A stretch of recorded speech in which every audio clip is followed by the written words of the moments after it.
नमस्कार, मी शरद साडबिलकर माझ्या देवळे गावातून बोलतोय।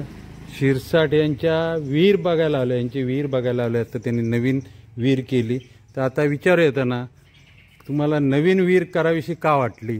माझ्याकडे पूर्वी मला फार जुनी एक 150 किंवा 100 वर्षापूर्वीची विहीर आहे माझ्याकडे। ते पाथरे म्हणून जे इथे राहतात, ज्यांची प्रॉपर्टी मी घेतली, त्यांची विहीर आहे। पाणी भरपूर मिळतं आणि सदैव पाणी मिळतं।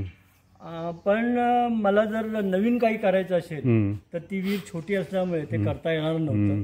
त्यासाठी मी खूप वर्ष विचार करत होतो की काय करायचं। मग विचारलं की आपण विहीर का काढू नये, आणि अनायासेने उरलेली ही जागा पाथऱ्यांची मी पुन्हा विकत घेतली। आणि विकत घेतलं की आपल्याला विहीर इथे काढायची। मग एका भटाला बोलवलं मी। त्याने तो नारळ जो असतो तो पाहून त्याने सांगितलं की इथे भरपूर पाणी मिळेल। आणि त्या प्रकारे मग मी इथे विहीर खणली। तर साधारण 34 फुटावर मला पाणी मिळालं। आणि त्यानंतर मग ते 7-8 फूट कातळ मी फोडलं, कारण पाण्याचा साठा होण्यासाठी।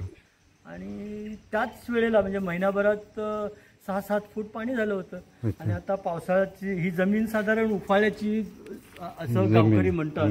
त्यामुळे बघा, या पहिल्याच पावसामध्ये जवळजवळ नाही म्हटलं तरी आता हे पाणी 30 फुटाच्या वरती आहे। म्हणजे 30 फूट खाली आहे आता ही खोल विहीर, आणि पाण्याची खोली आता 30 फूट आहे। म्हणजे तेवढं पाणी खोल पाणी आहे। हा, हे 30 फूट खोल। विहीर किती फूट आहे? ही विहीर 43 फूट विहीर। अच्छा, हे वरचं सोडून द्या, म्हणजे त्या लेवलला 43 फूट आहे। नाही, विहीर मस्त बांधकाम तुम्ही चांगलं केलंय। हे कुणी गावातल्या लोकांनी पण? गावातले लोकांनी, तिकडे मला वाटतं कर्नाटकाची लोक आली होती, त्यांनी केलं। फक्त त्याने करताना खूपशा चुका केल्या। म्हणजे त्याने जे RCC बांधकाम आहे त्यामध्ये थोडंसं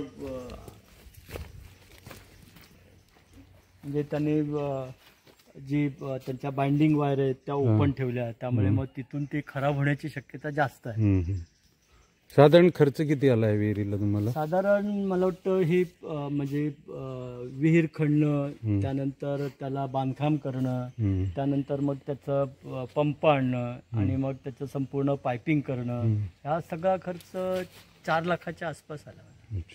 मग आता तुम्ही ज्या उद्देशाने विहीर खणले तो उद्देश काय तुमचा?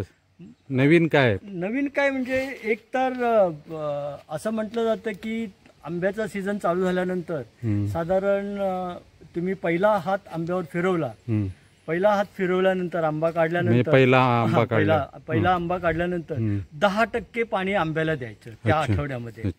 असं करत करत जेव्हा पाणी संपूर्ण आंबा तुमचा काढून होतो तोपर्यंत मग तुम्ही पाणी त्या आंब्याला देत राहता। याचा फायदा काय होतो की आंब्याला पालवी पावसापूर्वी येते, आणि पावसापूर्वी जर पालवी आली तर पुन्हा साधारण सप्टेंबर-ऑक्टोबर मध्ये जी पालवी येते ती येत नाही, आणि मग तुमचा ऑक्टोबर-नोव्हेंबर मध्ये मोहर येण्यास सुरुवात होते। म्हणजे तुमचा आंबा लवकर येतो त्यामुळे। आणि तुम्हाला माहिती आहे, बाजारात जेवढा लवकर आंबा जाईल तेवढा भाव जास्त, तुम्हाला भाव जास्त मिळतो। पेटीला 5-5 हजार रुपये असतात। आणि त्यासाठी मला नवीन काय करायचं होतं। आता मी जवळजवळ 15 काजूची झाडं लावली आहेत, नवीन 27 लिंबाची झाडं लावली आहेत, मी वेलदोडा लावलेला आहे, त्यानंतर मी लवंग लावलेली आहे, पुन्हा याची अशी असंख्य झाडं, आणि आणखी पुढे म्हणजे पुढच्या वर्षी पण नवीन काही करता येईल। तेवढी जागा आहे तुमच्याकडे?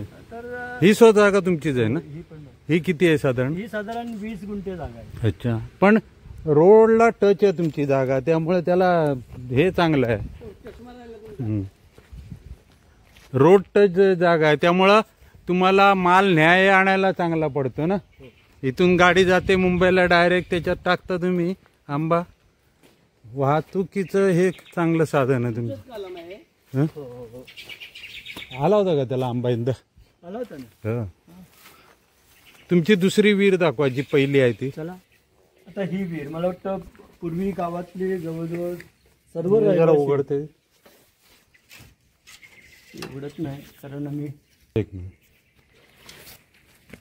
ही किती? ही 44 फूट खोल आहे, आणि मला वाटतं 44 म्हणजे आता मध्ये याच्यामध्ये पण 30-32 फुटाचं पाणी आहे। हे जर तुम्ही मेजर 14 फुटाचं घेतलं तर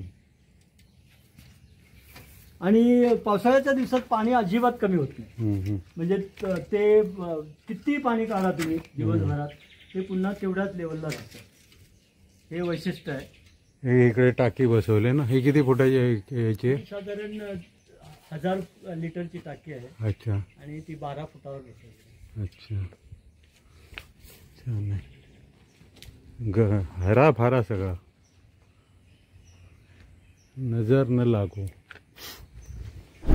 मुंबईचा माणूस इथे येऊन एवढं चांगलं अशी बाग तयार करतो, रिसॉर्ट सारखं. रिसॉर्टला पण मी त्यांना बोललो ते हे करा तुम्ही, म्हटलं 2-3 माणसं ठेवा आणि हे करा, काय म्हणतात ते, त्यांची होमस्टे, होम स्वीट आहे यांचं, होम स्वीट.